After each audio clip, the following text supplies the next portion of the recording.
Ozma of Oz by L. Frank Baum. Chapter 19. The King of Ev. If there were any shifting rock-colored gnomes on the mountainside now, they were silent and respectful, for our adventurers were not annoyed as before by their impudent laughter. Really, the gnomes had nothing to laugh at since the defeat of their king. On the other side, they found Ozma's golden chariot standing as they had left it. Soon the lion and the tiger were harnessed to the beautiful chariot, in which was enough room for Ozma and the queen and 6 of the royal children. Little Evering preferred to ride with Dorothy upon the sawhorse, which had a long back. The prince had recovered from his shyness and had become very fond of the girl who had rescued him, so they were fast friends and chatted pleasantly together as they rode along. Billina was also perched upon the head of the wooden steed, which seemed not to mind the added weight in the least, and the boy was full of wonder that a hen could talk and say such sensible things. When they came to the gulf, Ozma's magic carpet carried them all over in safety, and now they began to pass the trees, in which birds were singing, and the breeze that was wafted to them from the farms of Ev was spicy with flowers and new mown hay, and the sunshine fell full upon them to warm them and drive away from their bodies the chill and dampness of the underground kingdom of the gnomes. "I would be quite content," said the Scarecrow to Tik-Tok, "were only the Tin Woodman with us, but it breaks my heart to leave him behind." "He was a fine fellow," replied Tik-Tok, "although his material was not very durable." "Oh, tin is an excellent material," the Scarecrow hastened to say, "and if anything ever happened to poor Nick Chopper, he was always easily soldered. Besides, he did not have to be wound up, and was not liable to get out of order." "I sometimes wish," said Tik-Tok, "that I was stuffed with straw as you are. It is hard to be made of copper." "I have no reason to complain of my lot," replied the Scarecrow. "A little fresh straw now and then makes me good as new, but I can never be the polished gentleman that my poor departed friend the Tin Woodman was." You may be sure the royal children of Ev and their queen mother were delighted at seeing again their beloved country, and when the towers of the palace of Ev came into view, they could not forbear cheering at the sight. Little Evering, riding in front of Dorothy, was so overjoyed that he took a curious tin whistle from his pocket and blew a shrill blast that made the sawhorse leap and prance in sudden alarm. "What is that?" asked Billina, who had been obliged to flutter her wings in order to keep her seat upon the head of the frightened sawhorse. "That's my whistle," said Prince Evering, holding it out upon his hand. It was in the shape of a little fat pig made of tin and painted green. The whistle was in the tail of the pig. "Where did you get it?" asked the yellow hen, closely examining the toy with her bright eyes. "Why, I picked it up in the Gnome King's palace while Dorothy was making her guesses, and I put it in my pocket," answered the little prince. Billina laughed, or at least she made the peculiar cackle that served her for a laugh. "No wonder I couldn't find the Tin Woodman," she said, "and no wonder the magic belt didn't make him appear, or the king couldn't find him either." "What do you mean?" questioned Dorothy. "Why, the prince had him in his pocket," cried Billina, cackling again. "I didn't," protested little Evering. "I only took the whistle." "Well, then watch me," returned the hen, and reaching out a claw, she touched the whistle and said, "Ev." Swish! "Good afternoon," said the Tin Woodman, taking off his funnel cap and bowing to Dorothy and the prince. "I think I must have been asleep for the first time since I was made of tin, for I don't remember our leaving the Gnome King." "You've been enchanted," answered the girl, throwing an arm around her old friend and hugging him tight in her joy. "But it's all right now." "I want my whistle," said the little prince, beginning to cry. "Hush!" cautioned Billina. "The whistle is lost, but you may have another when you get home." The Scarecrow had fairly thrown himself upon the bosom of his old comrade, so surprised and delighted was he to see him again. And Tik-Tok squeezed the Tin Woodman's hand so earnestly that he dented some of the fingers. Then they had to make way for Ozma to welcome the Tin Man, and the army caught sight of him and set up a cheer, and everybody was delighted and happy. For the Tin Woodman was a great favorite with all who knew him, and his sudden recovery after they had thought he was lost to them forever was indeed a pleasant surprise. Before long, the cavalcade arrived at the royal palace, where a great crowd of people had gathered to welcome their queen and her 10 children. There was much shouting and cheering, and the people threw flowers in their paths, and every face wore a happy smile. They found the Princess Langwidere in her mirrored chamber, where she was admiring one of her handsomest heads, one with rich chestnut hair, dreamy walnut eyes, and a shapely hickory nut nose. She was very glad to be relieved of her duties to the people of Ev, and the queen graciously permitted her to retain her rooms and her cabinet of heads as long as she lived.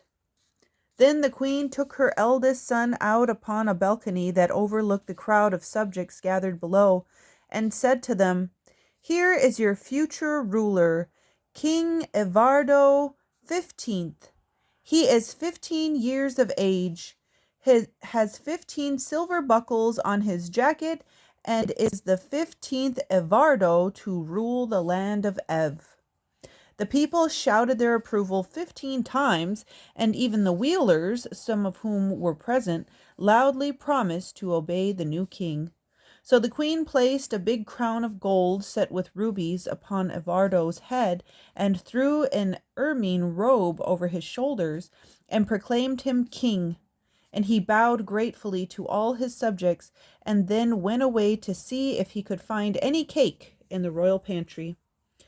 Ozma of Oz and her people, as well as Dorothy, Tik-Tok, and Billina, were splendidly entertained by the Queen Mother, who owed all her happiness to their kind offices, and that evening the Yellow Hen was publicly presented with a beautiful necklace of pearls and sapphires as a token of esteem from the new king. Chapter 20. The Emerald City. Dorothy decided to accept Ozma's invitation to return with her to the land of Oz. There was no greater chance of her getting home from Ev than from Oz, and the little girl was anxious to see once more the country where she had encountered such wonderful adventures. By this time Uncle Henry would have reached Australia in his ship and had probably given her up for lost, so he couldn't worry any more than he did if she stayed away from him a while longer. So she would go to Oz. They bade goodbye to the people of Ev, and the king promised Ozma that he would ever be grateful to her and render the land of Oz any services that might lie within his power. And then they approached the edge of the dangerous desert, and Ozma threw down the magic carpet, which at once unrolled far enough for all of them to walk upon it without being crowded. Tik-Tok, claiming to be Dorothy's faithful follower because he belonged to her, had been permitted to join the party, and before they started the girl wound up his machinery as far as possible, and the copper man stepped off as briskly as any one of them. Ozma also invited Billina to visit the land of Oz, and the Yellow Hen was glad enough to go where new sights and scenes awaited her. They began the trip across the desert early in the morning, and as they stopped only long enough for Billina to lay her daily egg before sunset, they espied the green slopes and wooded hills of the beautiful land of Oz. They entered it in the Munchkin territory, and the king of the Munchkins met them at the border and welcomed Ozma with great respect, being very pleased by her safe return. For Ozma of Oz ruled the king of the Munchkins, the king of the Winkies, the king of the Quadlings, and the king of the Gillikins, just as those kings ruled over their own people, and this supreme ruler of the land of Oz lived in a great town of her own called the Emerald City, which was in the exact center of the 4 kingdoms of the land of Oz. The Munchkin King entertained them at his palace that night, and in the morning they set out for the Emerald City, traveling over a road of yellow brick that led straight to the jeweled-studded gates. Everywhere the people turned out to greet their beloved Ozma and to hail joyfully the Scarecrow, the Tin Woodman, and the Cowardly Lion, who were popular favorites. Dorothy, too, remembered some of the people who had befriended her on the occasion of her first visit to Oz, and they were well pleased to see the little Kansas girl again, and showed her with compliments and good wishes. At one place where they stopped to refresh themselves, Ozma accepted a bowl of milk from the hands of a pretty dairymaid. Then she looked at the girl more closely and exclaimed, "Why, it's Ginger, isn't it?" "Yes, your highness," was the reply, as Ginger dropped a low curtsy, and Dorothy looked wonderingly at this lively appearing person who had once assembled an army of women and driven the Scarecrow from the throne of the Emerald City, and even fought a battle with the powerful army of Glenda the sorceress. "I married a man who owns 9 cows," said Ginger to Ozma, "and now I am happy and contented and willing to lead a quiet life and mind my own business." "Where's your husband?" asked Ozma. "He's in the house nursing a black eye," replied Ginger calmly. "The foolish man would insist upon milking the red cow when I wanted him to milk the white one, but he will know better next time, I'm sure." Then the party moved on again, and after crossing a broad river on a ferry and passing many fine farmhouses that were dome-shaped and painted a pretty green color, they came in sight of a large building that was covered with flags and bunting. "Hmm, I don't remember that building," said Dorothy. "What is it?" "That is the College of Art and Athletic Perfection," replied Ozma. "I had it built quite recently, and the Wogglebug is its president. It keeps him busy, and the young men who attend the college are no worse off than they were before. You see, in this country are a number of youths who do not like to work, and the college is an excellent place for them." And now they came in sight of the Emerald City, and the people flocked out to greet their lovely ruler. There were several bands and many officers and officials of the realm, and a crowd of citizens in their holiday attire. Thus the beautiful Ozma was escorted by a brilliant procession to her royal city, and so great was the cheering that she was obliged to constantly bow to the right and to the left to acknowledge the greetings of her subjects. That evening there was a grand reception in the royal palace, attended by the most important persons of Oz, and Jack Pumpkinhead, who was a little overripe but still active, read an address congratulating Ozma of Oz upon the success of her generous mission to rescue the royal family of a neighboring kingdom. Then magnificent gold medals set with precious stone were presented to each of the 26 officers, and the Tin Woodman was given a new axe studded with diamonds, and the Scarecrow received a silver jar of complexion powder. Dorothy was presented with a pretty coronet and made a princess of Oz, and Tik-Tok received 2 bracelets set with 8 rows of very clear and sparkling emeralds. Afterward, they sat down to a splendid feast, and Ozma put Dorothy at her right and Billina at her left, where the hen sat upon a golden roost and ate from a jeweled platter. Then were placed the Scarecrow, the Tin Woodman, and Tik-Tok, with baskets of lovely flowers before them, because they didn't require food. The 26 officers were at the lower end of the table, and the Lion and the Tiger also had seats and were served on golden platters that held a half a bushel at one time. The wealthiest and most important citizens of the Emerald City were proud to wait upon these famous adventurers, and they were assisted by a sprightly little maid named Gelia Jam, who the Scarecrow pinched upon her rosy cheeks and seemed to know very well. During the feast, Ozma grew thoughtful, and suddenly she asked, "Where's the private?" Oh, he's sweeping out the barracks, replied one of the generals, who was busy eating a leg of turkey. But I have ordered him a dish of bread and molasses to eat when his work is done. Let him be sent for, said the girl ruler. While they waited for this command to be obeyed, she inquired, "Have we any other privates in the army?" "Oh, yes," replied the Tin Woodman. "I believe there are 3 altogether." The private now entered, saluting his officers and the royal Ozma very respectfully. "What is your name, my man?" asked the girl. "Omby Amby," answered the private. "Then Omby Amby," said she, "I promote you to be Captain General of all the armies of my kingdom, and especially to be commander of my bodyguard at the royal palace. It is very expensive to hold so many offices," said the private, hesitating. "I have no money with which to buy uniforms." "You shall be supplied from the royal treasury," said Ozma. Then the private was given a seat at the table, where the other officers welcomed him cordially, and the feasting and merriment were resumed. Suddenly Jellia Jam exclaimed, "There is nothing more to eat. The hungry tiger has consumed everything." But that is not the worst of it," declared the tiger mournfully.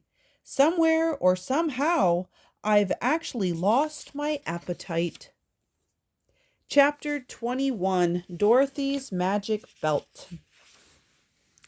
Dorothy passed several happy weeks in the land of Oz as the guest of the royal Ozma, who was delighted to please and interest the little Kansas girl.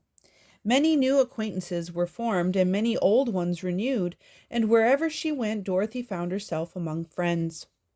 One day, however, as she sat in Ozma's private room, she noticed hanging upon the wall a picture which constantly changed in appearance, at one time showing a meadow and at another time a forest, a lake, or a village.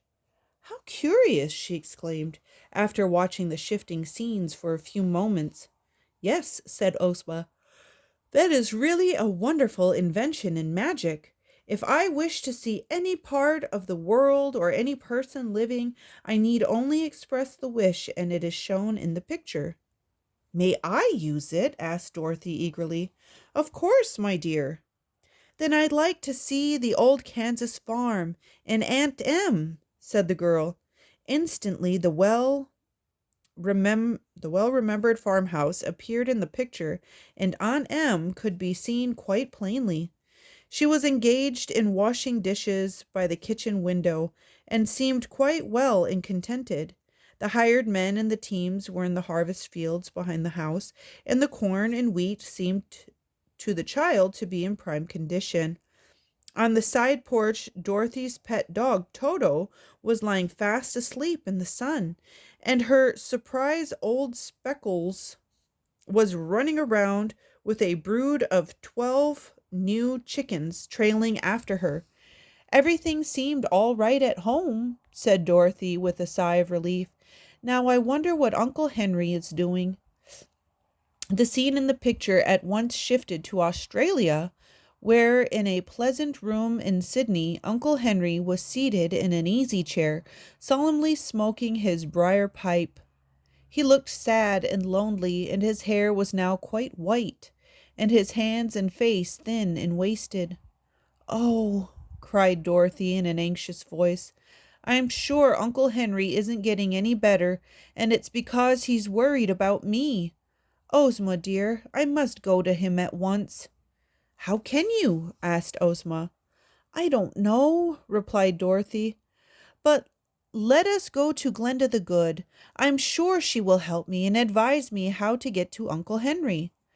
Ozma readily agreed to this plan and caused the sawhorse to be harnessed to a pretty green and pink phaeton, and the 2 girls rode away to visit the famous sorceress. Glenda received them graciously and listened to Dorothy's story with attention. "I have the magic belt, you know," said the little girl. "If I buckled it around my waist and commanded it to take me to Uncle Henry, wouldn't it do it?" I think so, replied Glinda with a smile. And then, continued Dorothy, if I ever wanted to come back here again, the belt would bring me. In that you are wrong, said the sorceress. The belt has magical powers only while it is in some fairy country, such as the land of Oz or the land of Ev. Indeed, my little friend, were you to wear it and wish yourself in Australia with your uncle, the wish would doubtless be fulfilled because it was made in fairyland. But you would not find the magic belt around you when you arrived at your destination. What would become of it? Asked the girl.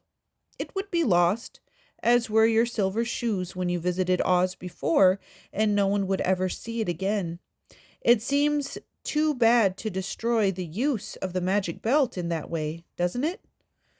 Then, said Dorothy after a moment's thought, I will give the magic belt to Ozma, for she can use it in her own country, and she can wish me transported to Uncle Henry without losing the belt. That's a wise plan, replied Glenda. So they rode back to the Emerald City. On the way, it was arranged that every Saturday morning Ozma would look at Dorothy in her magic picture, wherever the little girl might chance to be. And if she saw Dorothy make a certain signal, then Ozma would know that the little Kansas girl wanted to revisit the land of Oz, and by means of the Gnome King's magic belt would wish that she might instantly return. This having been agreed upon, Dorothy bade goodbye to all her friends. Tik-Tok wanted to go to Australia too, but Dorothy knew that the machine man would never do for a servant in a civilized country, and the chances were that his machinery wouldn't work at all. So she left him in Ozma's care. Billina, on the contrary, preferred the land of Oz to any other country and refused to accompany Dorothy.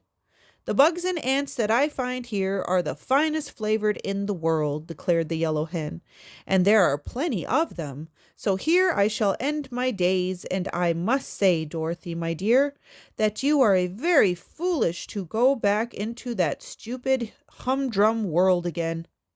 Uncle Henry needs me, said Dorothy simply, and everyone except Billina thought it was right that she should go. All Dorothy's friends of the land of Oz, both old and new, gathered in a group in front of the palace to bid her a sorrowful goodbye and to wish her long life and happiness. After much handshaking, Dorothy kissed Ozma once more and then handed her the Gnome King's magic belt, saying, Now, dear princess, when I wave my handkerchief, please wish me with Uncle Henry. I'm awfully sorry to leave you, and the Scarecrow and the Tin Woodman and the Cowardly Lion and Tik-Tok and everybody. But I do want my Uncle Henry. So goodbye, all of you. Then the little girl stood on one of the big emeralds which decorated the courtyard, and after looking once again at each of her friends, waved her handkerchief. No, said Dorothy, I wasn't drowned at all, and I've come to nurse you and take care of you, Uncle Henry, and you must promise to get well as soon as possible. Uncle Henry smiled and cuddled his little niece close to his lap. I'm better already, my darling, he said. The end.